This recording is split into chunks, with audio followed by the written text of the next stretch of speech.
Hi மக்களே, welcome back to YouTube channel. Yes, ஒரு பெரிய ஷாக்கிங்கான ஒரு அப்டேட் தான். ஸோ 2 நாளுக்கு முன்னாடி இதை பற்றி கிடச்சிது. நானுமே டீட்டெயிலாக எடுத்துகிட்டு வந்து பேசலாம் அப்படின்னு தான் வெயிட் பண்ணிட்டு இருந்தேன்.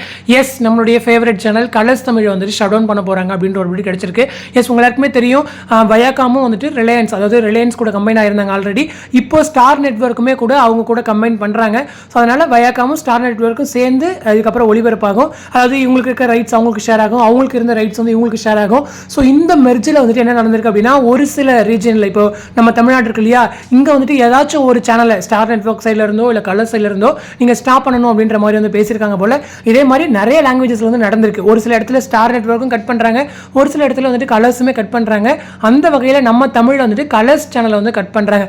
எஸ், கலர்ஸ் டிவி வந்துட்டு இன்னும் ஒரு 1 or 2 monthsக்குள்ளே க்ளோஸ் ஆயிரும். ஸோ அவங்கள்ட்ட இருக்கிற எல்லா ரைட்ஸும் விஜய் கிட்ட வந்து வந்துடும் அப்படின்ற ஒரு அப்டேட்ஸ் இருக்குது. ஸோ ரைட்ஸ்னால் என்னப்பா பெரிய ரைட்ஸ் அப்படின்னா, இப்போ சீரியல் வந்துட்டு இருக்கு இல்லையா, இப்போ சீரியல்ஸ் நாகினி வந்து அடுத்த சீசன் கொண்டு வராங்கன்னா மேபி அதை வந்து விஜய் டிவியில் டெலிகாஸ்ட் பண்ணுறதுக்கு நிறையவே சான்சஸ் இருக்குது. அதே போல் நாகினியுடைய ஓல்டு வெர்ஷன்ஸ் இருந்திருக்கும் இல்லையா, ஸோ அதனுடைய ரைட்ஸ் எல்லாம் இது வரைக்கும் கலர்ஸ்ட்டு தான் இருந்துச்சு. ஸோ அதெல்லாம் வந்து விஜய் டிவி திருப்பி கொண்டு வந்துடுவாங்க. அதே போல் நிறைய சீரியல்ஸ் உடைய ரீமேக் இப்போ வேறு லாங்குவேஜஸ் வந்து கலர்ஸ் போயிட்டு இருக்கும் இல்லையா, அதை ரீமேக் பண்ணி இப்போ கலர்ஸில் போடலாம். அந்த ரைட்ஸ் வந்து அவங்கள்ட்ட இருக்கும். இதுக்கப்புறம் அந்த ரைட்ஸ் எல்லாம் ஸ்டார் நெட்வொர்க்கிட்ட வந்துடும். ஸோ இதுக்கப்புறம் கலர்ஸில் ஒரு நல்ல சீரியல் போயிருந்திருக்கு அப்படின்னா அதை டேரக்டாக ரீமேக் பண்ணி ஸ்டார் விஜயில் கொண்டு வர்றதுக்குமே ரைட்ஸ் வந்து இப்போ ஸ்டார் விஜய் வந்துடும். அதுவும் இல்லாமல் நிறைய மூவிஸ் வந்து கலர்ஸில் இருந்துச்சு. எக்ஸாம்பிளாக சொல்லணும்னா கேஜிஎஃப் உடைய ஃபர்ஸ்ட் பார்ட் வந்து கலர்ஸில் தான் இருந்துச்சு.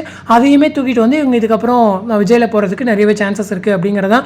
அதுவும் இல்லாமல் நிறைய சீரியல்ஸ் வந்து இப்போது இவங்களே ஓல்டு சீரியல்ஸ்லாம் பண்ணியிருந்தாங்க இல்லையா, திருப்பி ரீடெலிகாஸ்ட் பண்ணணும், இல்லைன்னா வந்துட்டு அதே மாதிரி திருப்பி விஜயில் கொண்டு வரணும், அதே ஸ்டோரியை கொண்டு வரணும் அப்படின்னாலுமே திருப்பி விஜய் டிவி திருப்பி எடுத்து பண்ணுறதுக்கு நிறையவே வாய்ப்புகள் இருக்குது. இது வந்து ஓரளவுக்கு சாதகமானு கேட்டிங்கன்னா எனக்கு தெரிஞ்சு நிறையவே சாதகம். ஏன்னா நாகினிலாம் ஈஸியாக கொண்டு வந்து நீங்கள் ரீமேக் பண்ணி போட்டுடலாம்.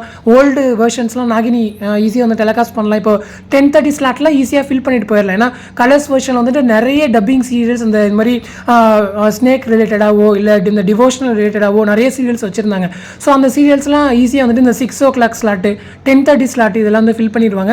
இதுக்கெல்லாம் ஒரு நல்ல வாய்ப்பாக விஜய்க்குமே இருக்கும் அப்படிங்கிறதான். பட் எனிவே ஒரு பக்கம் கஷ்டப்படுவாங்க கலர்ஸ் ஃபேன்ஸ், இந்த மாதிரி சேனலே எண்ட் ஆகுது அப்படின்னு சொல்லிட்டு. பட் வருத்தப்பட வேணாங்க, ஏன்னா உங்களுக்கு கண்டென்ட் எல்லாமே இதுக்கப்புறம் ஸ்டார் விஜய்லையும் சரி, star Vijay super, star Vijay டக்கர் இருக்கு இல்லையா, ஸோ அவங்களாம் வந்து நீங்கள் பார்க்கலாம். ஸோ வருத்தப்பட வேண்டாம். அதே போல் வந்துட்டு ஸ்டார் விஜய் நெட்வொர்க்குமே இதுக்கப்புறம் கொஞ்சம் சந்தோஷமாக இருப்பாங்க. நிறைய கண்டென்ட் வந்து கிடைச்சிருக்கு. இதுக்கப்புறம் நல்ல குவாலிட்டியான ஷோஸ் கண்டென்ட்ஸ் வந்து ஷேர் பண்ணலாம். ஸோ அதுக்குமே ஓரளவுக்கு இவங்களுக்கு சந்தோஷம் அப்படிங்கிறது தான். ஸோ வெயிட் பண்ணுவோம் இதுக்கப்புறம் எப்படி ஸ்டார் விஜய் கொண்டு வராங்க அப்படின்னு சொல்லிட்டு. ஏன்னா குவாலிட்டியான கண்டென்ட்ஸ் இருக்குது. இதுக்கப்புறம் நல்லா முயற்சி பண்ணி கொண்டு வந்தாங்க அப்படின்னா ஈஸியாக ஓரளவுக்கு நல்ல ஒரு பொசிஷன் தமிழ் சேனல்ஸில் வாங்கலாம் அப்படிங்கிறது தான். ஆல்ரெடி செகண்ட் பொசிஷன் மெயின்டைன் பண்ணிட்டு இருக்காங்க. கொஞ்சம் நல்லா ரிஸ்க் எடுத்து நிறைய எஃபோர்ட்ஸ்லாம் போட்டாங்கன்னா ஃபர்ஸ்ட் பொசிஷன் வரலாமே அப்படிங்கிறது என்னுடைய ஒரு விருப்பம் தான். ஸோ வெயிட் பண்ண என்ன பண்ணுறாங்கன்னு சொல்லிட்டு. ஸோ இந்த அப்டேட் பார்த்தீங்கன்னா உங்களோட கமெண்ட் செக்ஷன் சொல்லுங்கள். அடுத்து இன்ட்ரெஸ்ட் நெக்ஸ்ட் மீட் பண்ணுறேன். தேங்க்ஸ் ஃபார் வாட்சிங் அண்ட் பை.